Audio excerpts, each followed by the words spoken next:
Volodymyr Zelensky est à Paris. Il a rencontré Emmanuel Macron pour discuter de l'accord de paix pour mettre fin au conflit en Ukraine proposé par les États-Unis. Face aux réticences du Premier ministre belge, Kaja Kallas assure que le prêt destiné aux réparations ukrainiennes ne freinera pas les pourparlers de paix actuellement menés entre Washington et Moscou. Les agriculteurs grecs intensifient leurs protestations contre le gouvernement. Les manifestations ont déjà fait au moins 4 blessés et donné lieu à 3 arrestations depuis dimanche.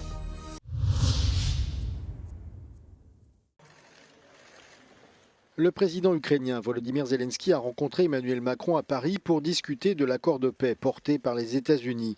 Un accord qui a été vivement critiqué pour sa trop grande proximité avec les exigences de Moscou pour mettre fin au conflit. Lundi, Volodymyr Zelensky a prévenu que la Russie ne devait tirer aucun profit de son invasion de l'Ukraine. De son côté, Emmanuel Macron a souligné qu'aucun accord ne serait conclu sans la participation de l'Europe. Тому ми займаємо принципові позиції щодо санкцій, і щодо відповідальності за злочини війни, щодо юридичного статусу наших територій, які зараз займають російські окупаційні війська, і щодо російських активів, і щодо обов'язку реконструкції. Агресор повинен платити за агресію. Pour le reste, il n'y a pas aujourd'hui à proprement parler un plan qui soit finalisé. Sur la question des territoires, il ne peut être finalisé que par le président Zelensky. Sur la question des actifs gelés, des garanties de sécurité, de l'accession à l'Union européenne, des sanctions européennes, il ne peut être finalisé qu'avec les Européens autour de la table. Ce week-end, une délégation ukrainienne a rencontré des responsables américains en Floride pour discuter du plan de paix. Selon le secrétaire d'État Marco Rubio, la réunion a été productive, mais je cite, il reste encore du travail. Le négociateur Steve Witkoff est en route pour Moscou pour rencontrer le président Poutine ce mardi. Ces nouveaux pourparlers surviennent à un moment délicat pour Kiev. Les forces russes progressent dans l'est du pays et Volodymyr Zelensky est fragilisé par un scandale de corruption impliquant son bras droit Andriy Yermak. S'exprimant sur la guerre en Ukraine dans une interview accordée à Euronews, le général Ben Hodge, ancien commandant de l'armée américaine en Europe, pointe la prise de conscience tardive de l'UE quant aux objectifs des États-Unis dans les négociations en cours. Selon le responsable militaire, Washington vise avant tout un rapprochement commercial avec Moscou. I think Europe and Ukraine, including Ukraine, knows that the United States has a primary interest, which is business with Russia after this is all concluded. Le général Hodge soutient que l'approche des négociations par l'administration américaine est biaisée depuis le départ. The administration's approach has always been doomed from the start because they didn't care about the origin, they didn't care about the history or the geography involved. And in fact, approached it as a massive real estate deal. So, Secretary Rubio said in the beginning, Ukraine, you're going to have to give up some territory here, before they even started. Alors que mercredi se tiendra une réunion des ministres des Affaires étrangères de l'OTAN, le secrétaire d'État américain Marco Rubio a annoncé qu'il n'y participerait pas. Une décision qui, selon le général Hodge, marque un peu plus la désolidarisation des États-Unis à l'égard de l'UE. Le général se dit cependant convaincu que Bruxelles a suffisamment de moyens pour peser dans les négociations. If you add together the industry, the wealth, the populations, the technologies, there's no reason that Europe, including Ukraine, cannot stop Russia. What they lack is the self-confidence and the political will. Selon le général Hodge, le scénario selon lequel l'Ukraine sortirait perdante de la guerre est encore loin d'être écrit à ce stade. L'ancien commandant rappelle que l'économie russe est en grande difficulté.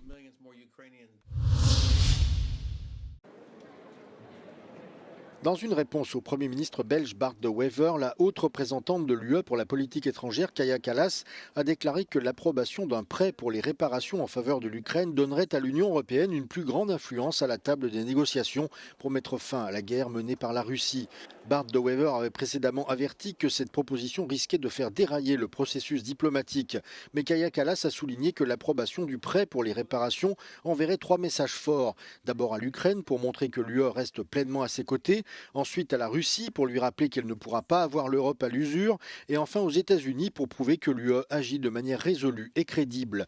Dans le cadre de ce plan, l'Union européenne transférerait les avoirs russes gelés à l'Ukraine.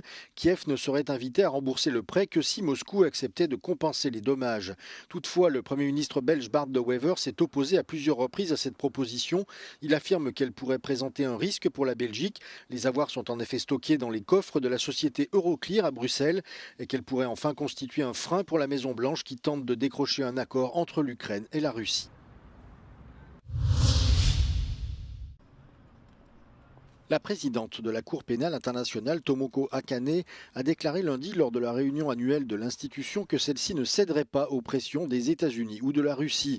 9 membres du personnel de la CPI, dont 6 juges et le procureur général de la Cour, Karim Khan, ont été sanctionnés par le président américain Donald Trump pour avoir mené des enquêtes sur des responsables américains et israéliens, tandis que Moscou a émis des mandats à l'encontre du personnel de la CPI en réponse à un mandat d'arrêt visant le président Vladimir Poutine dans le cadre de la guerre en Ukraine. Ces sanctions ont pesé sur le travail de la Cour, affectant un large éventail d'enquêtes à un moment où elle est déjà confrontée à des demandes croissantes de ressources.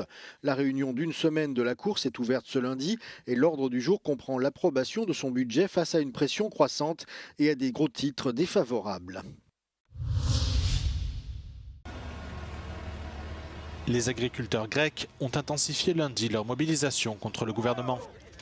Ils exigent le paiement immédiat des subventions agricoles et protestent contre l'augmentation des coûts de production et les prix bas de leurs produits. Dimanche, plusieurs incidents ont eu lieu dans le centre de la Grèce, lorsque les agriculteurs ont réussi à forcer les barrages de police et à bloquer l'autoroute Athènes-Thessalonique avec leurs tracteurs. 2 agriculteurs ont été blessés lors de ces heurts, ainsi que 2 policiers. 3 personnes ont également été arrêtées pour violence contre les forces de l'ordre, dégâts matériels et résistance. Des dizaines d'agriculteurs se sont rassemblés lundi matin devant le poste de police de Larissa pour exiger leur libération. Plusieurs tronçons routiers sont toujours bloqués dans le centre du pays, tandis que les agriculteurs étendent leur mobilisation dans le nord de la Grèce, où ils sont déterminés à mettre en place d'autres barrages dans les jours à venir.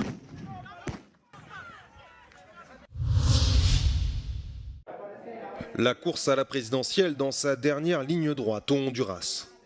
Après le scrutin de dimanche, les premiers résultats préliminaires placent le candidat conservateur issu du Parti national, Nasri Asfoura, dit Tito, en tête avec environ un tiers des voix. Légèrement distancé, le candidat libéral Salvador Nasrallah, ex-vice-président du pays, arrive en 2e position. 3e avec plus de retard, la candidate de la gauche, Rishi Moncada, ancienne ministre de la Défense et des Finances. Candidata Partido Libertad y Refundación Libre, 255.972 votos. Candidato Partido Innovación y Unidad Socialdemócrata, 10.698 votos. Candidato Partido Liberal de Honduras, 506.316 votos. Candidato Partido Nacional de Honduras, 530.073 votos. L'élection est marquée par les tentatives d'ingérence des États-Unis. La semaine dernière, Donald Trump a promis qu'en cas de victoire de Nasri Asfoura, les États-Unis soutiendraient économiquement le Honduras et qu'il gracierait l'ex-président Juan Orlando Hernández. Membre du même parti qu'Asfoura, il purge actuellement une peine de 45 années de prison aux États-Unis pour trafic international de cocaïne. La campagne électorale s'est tenue dans un contexte de fortes tensions politiques, droite et gauche s'accusant de préparer une fraude. Il faudra attendre encore plusieurs jours pour le décompte de tous les votes et connaître enfin le résultat définitif du scrutin. 2, 1, engine full power. And liftoff. Go Falcon, go Starlink. SpaceX a entamé le dernier mois de l'année par un lancement majeur destiné à soutenir son service Internet Starlink. Une fusée Falcon 9 a décollé du centre spatial Kennedy avec à son bord 29 mini-satellites Starlink V2 qu'elle a mis en orbite basse lundi matin. La fusée Falcon 9, cheval de bataille de la société, a été lancée plus de 150 fois cette année, dont 13 fois au cours du seul mois de novembre. 110 de ces lancements concernaient Starlink, alors que SpaceX, propriété d'Elon Musk, continue d'intensifier ses efforts pour assembler son immense constellation de satellites. Le Falcon 9 est revenu se poser en douceur sur le navire drone de SpaceX un peu plus de 8 minutes après le décollage. La barge était stationnée dans l'océan Atlantique à l'est des Bahamas.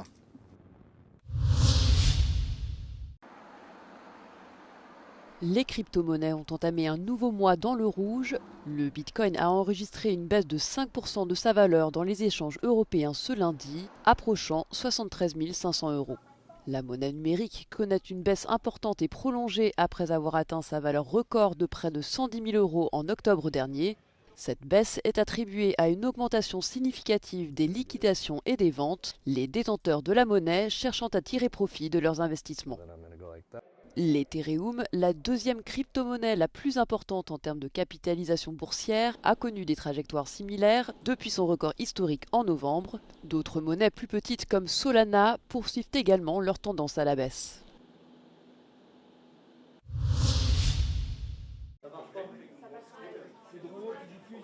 Il avait été retrouvé dans un hôtel particulier à Paris en 2024, plus de 4 siècles après avoir disparu. Le tableau Le Christ en croix du peintre flamand Pierre-Paul Rubens a été vendu pour près de 3 millions d'euros dimanche dernier. On adjuge. Il n'a pas changé de main depuis 150 ans, totalement inconnu de la critique et du public depuis 1625, date de sa disparition, que nous connaissons, dont nous connaissions l'existence par une gravure portant la signature du peintre et qui réapparaît pour vous à Versailles, chez Maître Ozna. Le tableau qui représente le Christ crucifié a été authentifié grâce à des photographies haute résolution, des analyses de pigments, des images techniques et un examen microscopique. Son nouveau propriétaire est un collectionneur anglais.